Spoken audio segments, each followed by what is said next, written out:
ఇప్పుడే జీ5 app download చేయండి. చూడండి మీ ఫేవరెట్ టీవీ షోస్ ఎప్పుడైనా ఎక్కడైనా.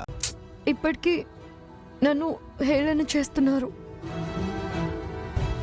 కానీ నువ్వు మాత్రం నన్ను పల్లెత్తి మాట అనకుండా, కొంచెమైనా కోపం చూపించకుండా నా గురించి ఆలోచిస్తూ నన్ను శోభనం పెళ్లి కూతుర్లా రెడీ చేస్తున్నావు.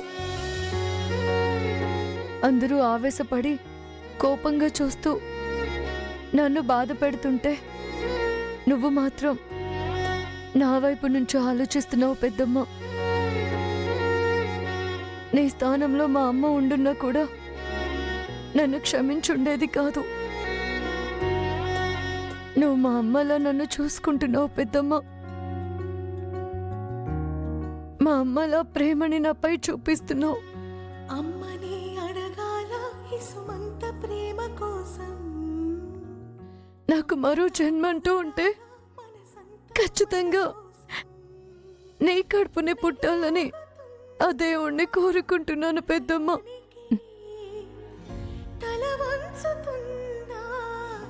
పిచ్చి తల్లి, మరో జన్మ ఎందుకమ్మా? ఇప్పుడు నేను నీ కన్న తల్లిని కాదా? నేను జన్మనిచ్చింది ఒక్కరికి కాదమ్మా, ఇద్దరికి.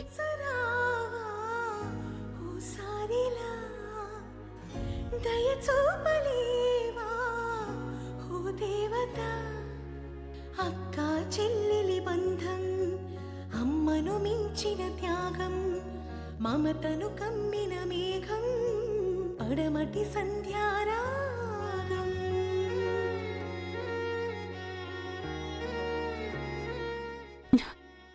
ఇదిగో చూడు, ఏడిస్తే ఎలా ఉన్నావో. అయినా ఇంత చక్కగా తయారయ్యి ఏడవచ్చా? సీనయ్య దగ్గరికి ఇలానే వెళ్తావా? ఛీ! నవ్వు నవ్వు నవ్వు.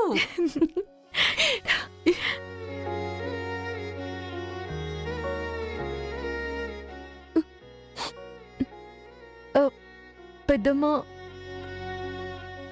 ఇంత హడావిడిగా ఇప్పుడే ఈ శోభనం ఎందుకు? నిదానంగా అన్ని సమస్యలు తీరాక మనమందరం కలిసిపోయాక ఏర్పాటు చేస్తే బాగుంటుంది కదా. అయినా ఇప్పుడు ఇవన్నీ ఎందుకు పెద్దమ్మా? ఆద్య, ఈ కార్యం వాయిదా వేస్తే మన కుటుంబం కలిసే పరిస్థితులు కూడా వాయిదా పడతాయి. పెళ్ళయ్యాక కార్యం జరపకుండా ఉండటం ఇంటికి అరిష్టం తల్లి. కార్యం జరిగితేనే పరిస్థితులు మారతాయి. ఎలాగో నువ్వు సీనయ్యని ఇష్టపడే చేసుకున్నావు. ఈ కార్యం అయిపోతే సమస్యలు కూడా తీరిపోతాయమ్మా. ఒక్క నిమిషం.